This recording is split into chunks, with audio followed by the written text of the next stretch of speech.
welcome you to the Trade and Investment Forum. And actually, this is the first event that we conducted is in Edmonton. So thanks to the Department of Trade and Industry and together with the Philippine Consulate General. And welcome to ATB.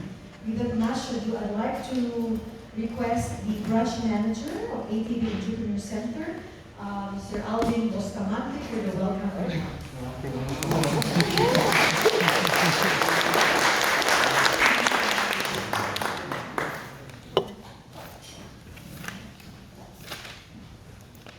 Thanks, Marge.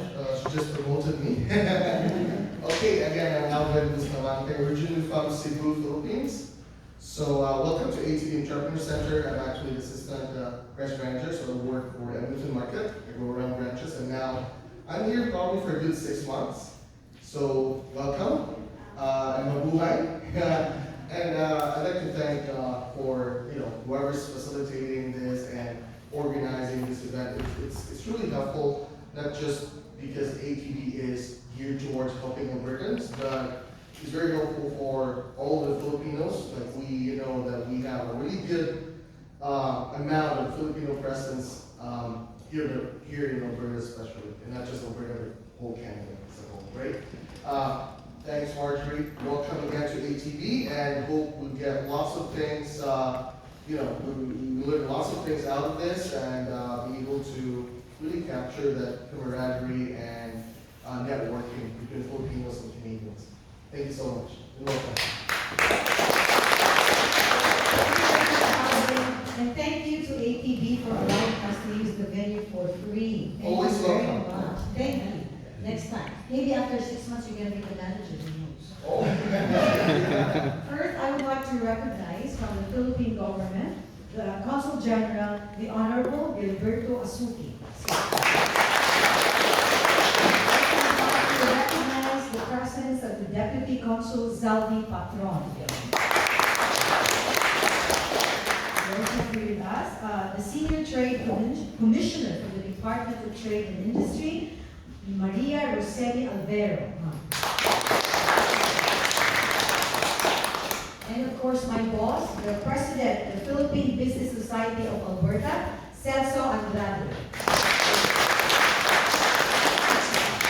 And I'd like to welcome and recognize as well from the Alberta government, Nancy Wu, Executive Director.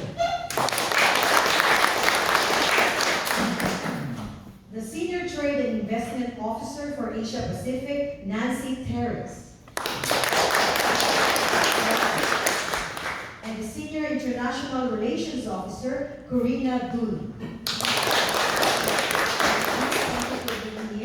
And a kababayan, working for the same department, the branch coordinator, Annie San Gaspar.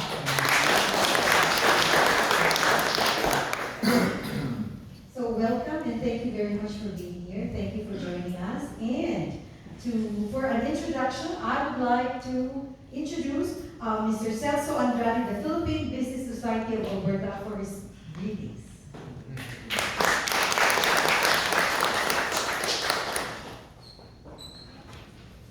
Good afternoon, everyone. I'm Celso Andrade, the President of the Philippine Business Society of Alberta, and I would like to welcome each and everyone, our honored guests, the VIPs, from the Alberta government and all entrepreneurs out here. Welcome you for the first Trade and Investment Forum initiated by the Philippine government. And thank you also as well to ATB for the venue.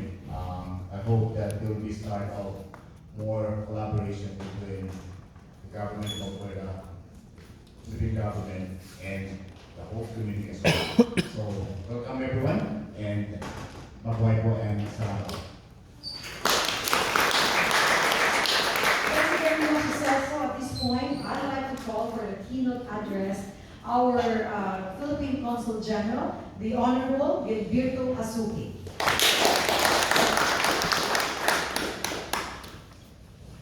Well, thank you very much, Marjorie, and good afternoon to everyone. First of all, like the previous speaker and the master of ceremonies, I'd like to reiterate our appreciation to the ATV for offering this venue for this Trade and Investment Forum organized by the Department of Trade and Industry with the support of the Philippine Consulate General, the Philippine Business Society of Alberta. Of course, we must not fail to mention our thanks to Alvin Bustamante, to Nancy Wu, and to all the officials of the Alberta Economic Development and Trade for your hospitality and for your welcome to us to conduct this investment and trade forum. Well, certainly we're very pleased because when we were here last year and with Celso Bustamante, we encouraged the business entrepreneurs and, here in Edmonton to form the Philippine Business Society of Alberta, which is now formed. And the purpose really when the consulate encouraged the business community to form this, is for the Department of Trade and Industry, the trade office headed by Mrs. Alguero, to have a partner so that it can conduct all of its trade and promotion activities with the support of Filipino entrepreneurs. And this is it. And I'm thankful for the for the Philippine Business Society of Alberta and to Celso for making this happen. And I hope that in the future we can continue with this collaboration. Because there are many business opportunities for the Philippines, as will be explained later by our Senior Trade Commissioner, of business and investment opportunities in the Philippines. You must have heard in the media, especially in the internet or television, about the Build project in the Philippines. Many foreign investors are coming to the Philippines to set up big infrastructure projects, and it's continuing. In fact, there is a pending project in Mindanao which is to build the first railroad system in Mindanao that will connect the entire Mindanao from north to south. And other big ticket projects. But certainly there are other industries that will be needed to support that main policy of the government for infrastructure development. Also, of course, we cannot forget that the Philippines is an agricultural country. And we try to sustain the agricultural supplies of the Philippines to its own land. And certainly there are entrepreneurs and Filipino businessmen here, Filipino Canadians, who can be part of that. So we have an agro-industrial development plan, which will certainly need a lot of investors. As we mentioned earlier, the whole investment stream from the beginning to the end, there is profit to be made from both ends. So our friends and colleagues and investors here in Canada, in Edmonton, who may wish to consider partnering with Filipino entrepreneurs in the Philippines, profit and investment can be made on both ends. Investment did not have to be a one-way street. It has to be a win-win situation. And this is what the Department of Trade and Industry is going to present here. An investment opportunities for all entrepreneurs and businessmen in Edmonton to consider the Philippines as an investment site. Just before the start of this forum, I was able to speak to two of the entrepreneurs, and I see that the focus really is on the green aspect of the industry, something that will answer the environmental concerns of the Philippines, like plastics. The need to have a system or inputs to construction that will answer the situation in the Philippines where we are in the fire belt, where you have earthquakes. Now these are certainly environmental challenges for the Philippines, but there are also investment opportunities, business for everyone. And so we hope that with this Trade and Investment Forum, and we'd like to thank our Senior Trade Commissioner, Ms. Nini Maria Eugenia Albero for providing this opportunity. And I hope that she can continue this collaboration with the Philippine Business Society of Alberta, because we need our countrymen, our fellow Filipino Canadians to continue with all of these plans and projects of the Philippines. And again, I say, business is a two-way street. Investment is a two-way street. it need not be a one-way street. So I hope that through this presentation, we'll be able to see in that paradigm that there can be advantages on both ends of the business spectrum. Thank you very much and good afternoon to everyone.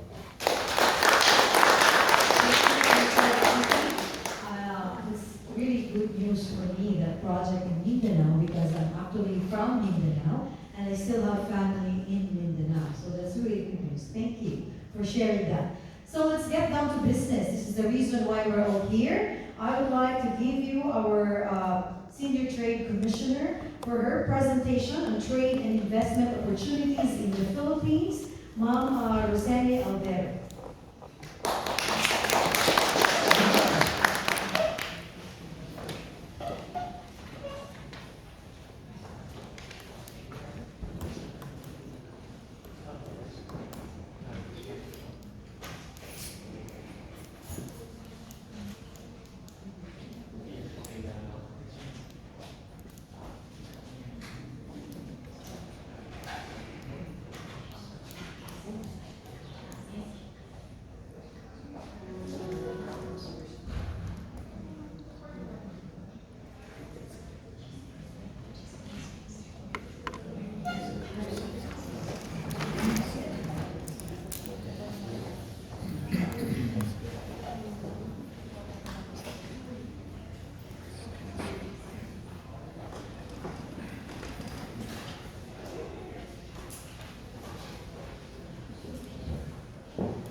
That means jobs, business, and livelihood.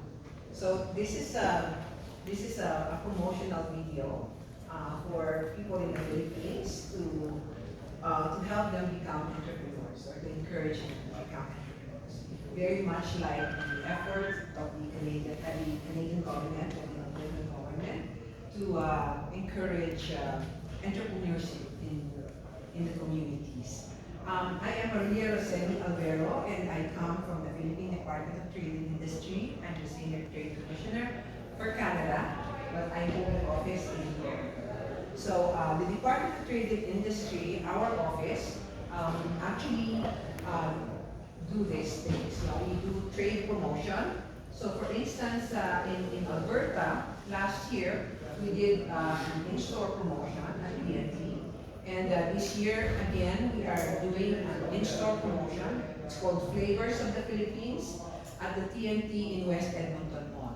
So I'd like to invite everybody to visit our little fiesta there. The Filipino products will be on promotion, and we will have a short cultural presentation on Saturday at noontime. So we'd like to invite you there. So that's a way of really highlighting our Philippine products and Philippine brands in the Canadian market. It's a crossover market, as we know, it's an ethnic store, but it has actually crossed over into the mainstream market already. Our offices also, and I in particular, also have been and is involved in trade negotiations. So I also represent the department in Ottawa for discussions on trade issues and market access. We are also involved in investment promotion. I have met a couple of people in the room, and I would be able to engage each one of you and help you facilitate and understand, help you navigate through your investment process, whether it is in infrastructure or whether it's some manufacturing ventures. We do commercial intelligence, of course, the government knows that very well, so we scan the market, make sure that we understand the regulations so that we can advise our own industries and government. And of course, last but not least, the service to overseas Filipino investors. So I am here, I am before a number of our Filipino Canadians here, and I am at service with you in terms of helping bridge opportunities, helping bridge the Philippines, your motherland, with your new country, with your country now. So I would like to proceed with my presentation.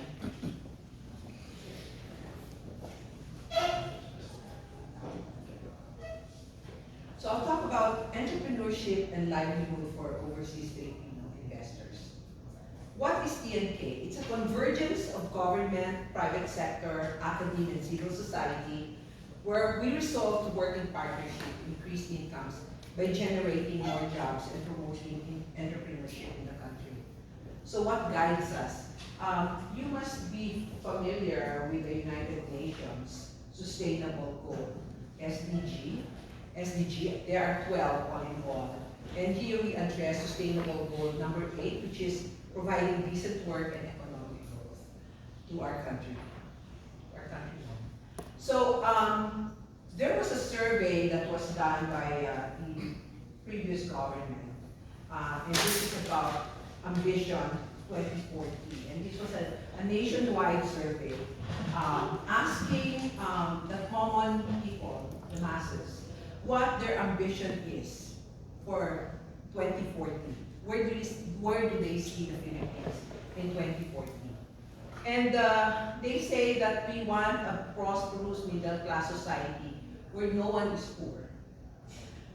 They want the people to enjoy long and healthy lives, are smart and innovative, and will live in high-trust society. 88% wants a closure to their daily budget problems, of course, and even us. So that means they want to let go of poverty. Of course, the traffic, which is a big problem, and that's where infrastructure would come in. 30% wouldn't want to have issues of health. Alberta's very lucky because you don't really think about healthcare costs, but that's an everyday problem for Filipinos. And of course, 51% wants to have their career goals in mind. So where are we now? The Philippines has 106 million people. And it's one of the youngest population in the world. The median age in the Philippines is 23 years old, so you can just imagine how young. You know, you go there and everyone's younger. I mean, like, you know, you just feel old because everyone's so young. And just recently graduated from college. So what would you do in a country where there's this very young population? Okay. Robust economic growth. We have been growing almost 7% in the last few years. 6.1% in particular during the last quarter of 2018. The contribution, the growth of agriculture has not been very good. Although industry and services have grown at 6.2%, 6.9%. This is actually where we got another Department of Trade and Industry. So expenditures, there's a lot of expenditure in construction. The Duterte administration is focused on the build infrastructure project. A lot of our national budget is now concentrated on that. We also have a very high household, we have a high household final consumption expenditure. It's really a consumer society in the Philippines. We are importing more than we are export. Why? Because there's a lot of development going on in the country. We have steady remittances from overseas Filipinos abroad. 31%.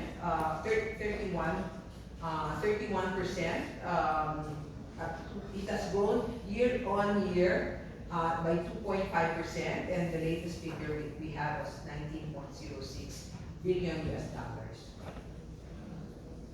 So booming tourism, despite the Boracay rehabilitation. Well, it's done. I mean, Boracay is back in business.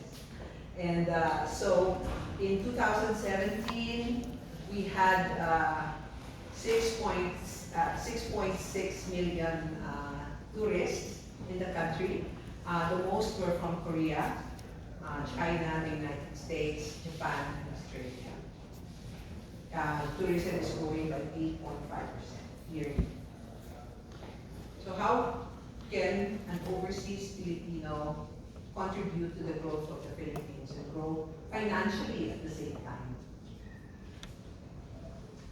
Okay, so ambisyon natin, that survey that I mentioned earlier,